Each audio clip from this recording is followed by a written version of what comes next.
Hey, Zane here. So why does alcohol cause fat accumulation?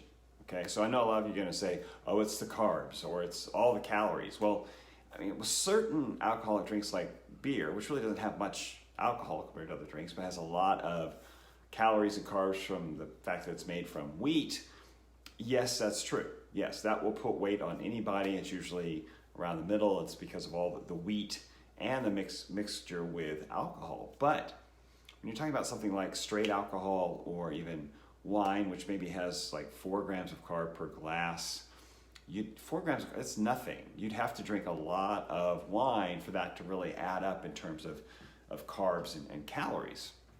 Same with vodka, very little carbohydrate, if any, in those.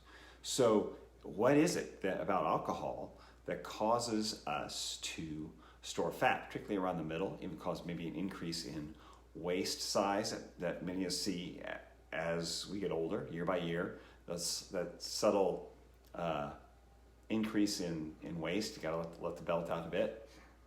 It turns out that alcohol actually interferes with the liver's transport of triglycerides. Now, triglycerides is, we convert, especially starch sugars, convert those sugars and starches into triglycerides to be stored or burned. Triglycerides are like a combination of fatty acids and a glycerol, which comes from the carb.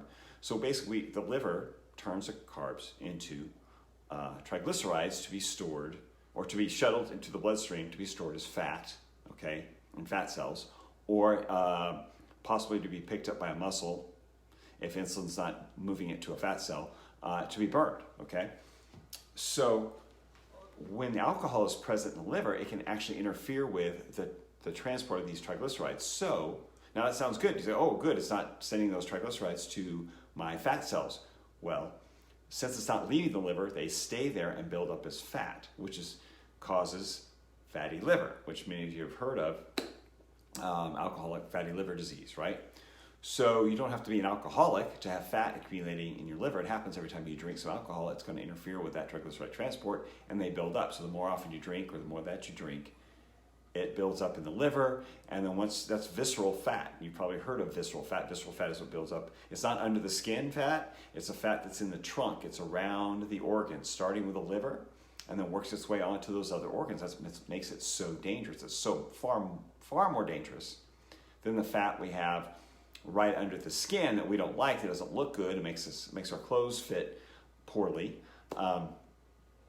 It's much more dangerous metabolically, throws off insulin sensitivity, actually just makes us more insulin resistant, more susceptible to high blood sugar and diabetes. It can accumulate in other organs like the heart or the pancreas. So, and again, create that increased girth we get around the middle. So it has a lot more metabolic problems than just the fat we want to get rid of to get into our genes, right? So how do we get rid of this? Because most of us, we're not going to stop drinking, right? We might limit, we might pull back, we might adjust. But then at some point, exercise has been shown to not really be very beneficial at burning off visceral fat. I mean, it burns off can help burn off some of the subcutaneous fat, some of the fat under the skin. That's where we pull energy from if muscles are drained. Usually it's just pulling fuel from the muscles, right? Diet can pull from both visceral fat and subcutaneous, but what seems to be the most effective at decreasing visceral fat and fat in the liver is actually, you're not going to like this, many of you, some of you will, fasting. So yeah, the F word, fasting. Really what they've shown in studies is that just a 24-hour fast. So that not a long fasting period, 24 hours, not a big deal. Have some coffee, have some tea, drink a lot of water. 24-hour fasting seems to be the most effective at mobilizing that visceral fat and fat in the liver. It actually mobilizes that visceral fat far more than it mobilizes the fat under the skin. It actually makes a shift to that fat as being the preferred energy source during a fasted period, especially past that 12-hour mark, which is what a lot of people go for. The intermittent fasting is to get past that 12-hour mark, the 15, 16 hour before they eat. If you go for the 24, it seems to be really effective at mobilizing the fat and reducing the fat, the visceral fat, burning off that visceral fat that's building up in and around our organs. So,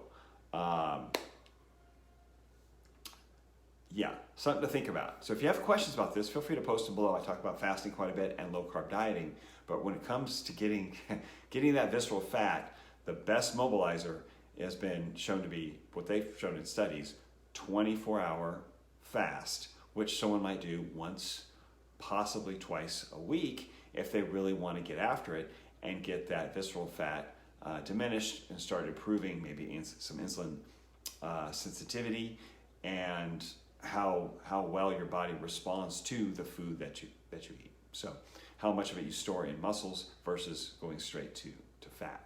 So it has a big impact on, again, our metabolism and how we process the food that we are eating. So again, any questions, please comment below, and I'll talk to you later.